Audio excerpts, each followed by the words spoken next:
Bienvenidas y bienvenidos al episodio 4 de A través de la ventana. Soy Gloria Villarruel. Este episodio es el principio de una serie que analizará la Ley 348, ley integral para garantizar a las mujeres una vida libre de violencia. El fin de este análisis es comunicar los procedimientos para emitir una denuncia y conocer qué se viene después.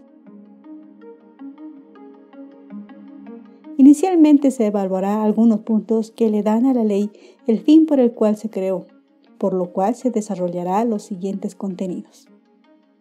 Objeto de la ley, ámbito de aplicación de la ley, los derechos que da la ley a la mujer que sufre violencia.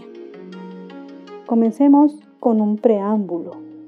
A raíz del aumento de la violencia, los feminicidios e impunidad, la Ley 348, según su artículo 3, se propone erradicar la violencia hacia las mujeres y se convierte en prioridad nacional. Ante el incremento de casos de violencia en el año 2019, se categorizó el feminicidio como crimen de lesa humanidad, como establece el Estatuto de Roma de la Corte Penal Internacional. Los delitos de lesa humanidad se entienden como agravios a los derechos humanos fundamentales, es decir, agravios a la vida y a la humanidad en su conjunto. El delito de lesa humanidad es un ataque generalizado y sistemático contra una parte de la población civil, en este caso, a las mujeres. Entonces, a nivel mundial, los crímenes en contra de las mujeres son categorizados como crímenes de lesa humanidad. En tal sentido, cada país debe viabilizar acciones de protección. En Bolivia, tenemos la Ley 348. Para saber si esta ley está cumpliendo su labor de protección, la analizaremos desde su inicio. La 348 contiene como objeto 3 acciones: prevención, atención, protección y reparación, y persecución.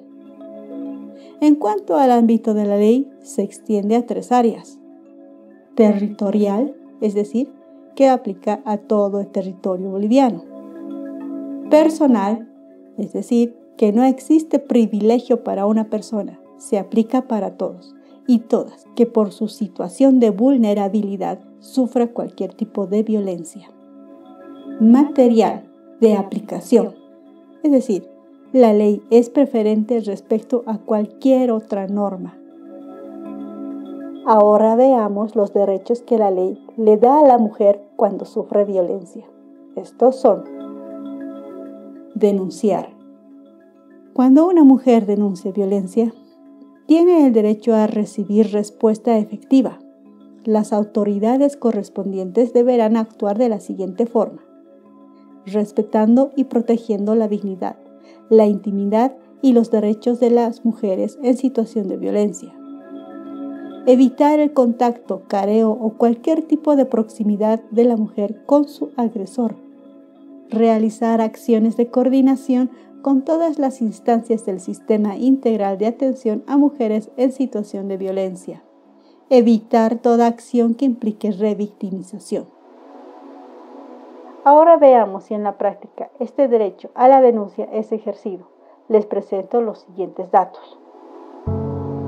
La cantidad de denuncias entre el 2015 y 2017 en promedio es de 35.464 casos denunciados. En 2018 hay un descenso significativo, de 35.000 casos a 15.572. ¿Disminuyó porque los casos de agresión disminuyeron? Que sería una interpretación directa, pero mirando la cantidad de casos que recibieron conclusión, se abre un abismo de incógnitas y sospechas. La sumatoria total entre los años 2015 a 2018 de las denuncias es de 112.933 casos, de los cuales 1.284 recibieron conclusión. Vaya. Viendo este dato, realmente dudo que la causa de la disminución de los casos denunciados en 2018 sea porque las agresiones disminuyeron. Estoy segura que hubo otros factores. Siguiente derecho. Recibir protección. Toda mujer en situación de violencia debe recibir protección de forma inmediata. ¿Cuáles son las medidas de protección en este caso? Ordenar la salida, desocupación y restricción al agresor del domicilio conyugal o donde habite la mujer. Prohibir al agresor enajenar, hipotecar, prendar, disponer o cambiar la titularidad del derecho propietario de bienes muebles o inmuebles comunes, de la pareja, por supuesto. Prohibir al agresor acercarse, concurrir o ingresar al domicilio, al lugar de trabajo o estudios de la víctima. Ingresar al domicilio de las y los ascendientes o descendientes, o cualquier otro espacio que frecuente la mujer y que se encuentra en situación de violencia. Restituir a la mujer al domicilio del cual hubiera sido alejada con violencia. También es el de prohibir al agresor comunicarse, intimidar o molestar por cualquier medio a través de terceras personas a la mujer que se encuentra en situación de violencia, así como a cualquier integrante de su familia. Prohibir acciones de intimidación, amenazas o coacción a los testigos de los hechos de violencia. En caso que el hecho de violencia sucedió en el ambiente laboral, se dispone la remoción del agresor de acoso sexual en el medio laboral, es decir, donde la mujer trabaja. Las medidas de protección incluyen realizar seguimiento a la mujer dentro de las 72 horas, es decir, 3 días, con el fin de garantizar la eficacia de la protección brindada a la mujer en situación de violencia y a las otras personas que estuvieran en riesgo. Respecto de las medidas de protección, estas se darán cuando la víctima lo solicita y por escrito, tanto para ella como para sus dependientes. Si la mujer desconoce este procedimiento, no lo hará. Sin embargo, en la ley, la investigación debería seguirse de oficio, independientemente de la denuncia escrita que haga la mujer. Tercer derecho. Que se investiguen los casos. Las autoridades correspondientes deben iniciar la investigación en cuanto la víctima pone la denuncia. La investigación del caso muchas veces no se sigue por oficio y se espera que la mujer aporte pruebas o haga el seguimiento. Este procedimiento debe iniciar después de puesta la denuncia, pero hay casos que la investigación inicia después de 3 meses. Las primeras pruebas son el informe médico forense y el informe psicológico. Si existieran, se incluye cartas, mensajes de texto, correos electrónicos. Una vez realizada la denuncia, se hace una evaluación psicológica y se emite un certificado médico forense, ambos acompañados de un informe con el cual la investigación debe comenzar. Sucede que muchas veces la evaluación psicológica puede tardar meses. Considerando que es la primera prueba de la agresión, la acción del proceso se tardará más de lo determinado por la ley. El tiempo que debería durar la recolección de las pruebas es más o menos de 8 días. Cuando la víctima no hace el seguimiento al caso, se puede declarar el caso como sobreseimiento. Esto quiere decir que el proceso es suspendido y terminado de forma definitiva, dictada por un juez, por falta de causas o pruebas que justifiquen el proceso. Si la víctima aporta pruebas, muchas veces se desestima igualmente, desvalorando las pruebas haciendo que el caso se cierre. Claro, tomando en cuenta que el informe psicológico y el informe médico forense son las primeras pruebas de la agresión, igual se desestimará el caso. ¡Qué terrible! Por eso es que estos datos no se generan en las estadísticas.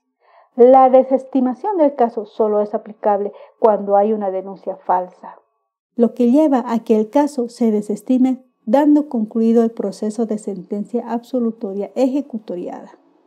Si se desestima la denuncia, el caso se cierra y la víctima queda en indefensión, dando claro mensaje a los agresores que pueden continuar con las mismas acciones. Cuarto derecho. Reparación integral. No es el resarcimiento económico o pago que debe hacerse al agresor a la mujer por todos los daños ocasionados. Es básicamente la atención psicológica para que la mujer pueda reconstruirse en su personalidad y el reconocimiento de sí misma para continuar su vida después de la agresión. Según las normas internacionales, la reparación del daño en el artículo 72 de la ley consiste en reponer la situación al estado original antes del ejercicio de la violencia. Bueno, esto es imposible, ¿no? Básicamente es la rehabilitación por tratamientos psicológicos médicos. Incluye la indemnización o compensación económica que comprende el damage emergence. Es un bien afectado o destruido producto de la agresión a la víctima. Es decir, no es el resarcimiento por los daños ocasionados por golpes o daño psicológico a la víctima. Son aquellos daños que puedan ser ocasionados a los bienes materiales, a los bienes inmuebles o cualquier otro bien que haya sido destruido a causa de la violencia provocada a la mujer. Esto se relaciona con la pérdida del locrum cessans, es decir, es la pérdida de la ganancia como consecuencia de la agresión. Es decir, si la mujer hubiera tenido un negocio y a causa de la agresión sufrida hubiera perdido ganancias, entonces este sistema sí se va a aplicar. Ambos resarcimientos o indemnizaciones a los bienes materiales y a las ganancias refieren a la pérdida patrimonial y a la ganancia patrimonial que pueda existir. La reparación se extiende a otorgar satisfacción y garantías de no repetición de la agresión. La reparación también puede extenderse a otorgar la satisfacción y garantías a la mujer en situación de violencia para que la violencia no se repita, ni a ella ni a sus bienes patrimoniales. Los bienes patrimoniales son casas, autos, negocios, por ejemplo. Por tanto, la víctima, según la ley sobre su derecho de recibir protección, su derecho de que se investiguen los actos, no se aplican. Claro, se aplicó a solo 1.284 mujeres de entre 112.933 casos, desde el 2015 al 2018. Finalmente, ningún caso denunciado de violencia puede ser sujeto de conciliación que estuviera dirigido por las autoridades. Sin embargo, en la ley se escribe que puede haber conciliación por una única vez promovida por la víctima. En caso de reincidencia, esta posibilidad se anula. Los derechos de la mujer en situación de violencia son los mismos que se encuentran en el objeto de la ley y sobre los cuales se construye la redacción de la misma. Hasta aquí, al parecer, en la ley existe coherencia y atención en algunos detalles importantes que respaldan las acciones en el ejercicio de la aplicación de estos derechos, pero en la práctica no se aplican. Bueno, no seamos exagerados, no seamos tan radicales. Se aplican a un pequeño porcentaje de denuncias de mujeres. Sin embargo, la mayoría de las denuncias quedan en la oscura incógnita de saber qué pasó con esos casos. Los datos de denuncias en el 2019 y 2020 son muy difíciles de recabar. Al respecto, existen más datos sobre las cifras de feminicidios y no hay un número claro del total de los casos de violencia a la mujer. Se conoce que el 2019 hubo 117 feminicidios y el 2020 113. Pero el feminicidio es la acción culminante de un proceso de violencia sistemático, donde la denuncia es la alarma que conduce a frenar los feminicidios, lo que equivale a salvar vidas de mujeres, las vidas de los hijos y de las familias también. En tal caso, es necesario e imperante preguntarse y dar respuesta del real número de casos denunciados, los que fueron desestimados, los que en el inicio fueron rechazados, en la misma FELCB y en los SLIMs, y por supuesto analizar la eficacia de atención de los primeros procedimientos de la denuncia y protección.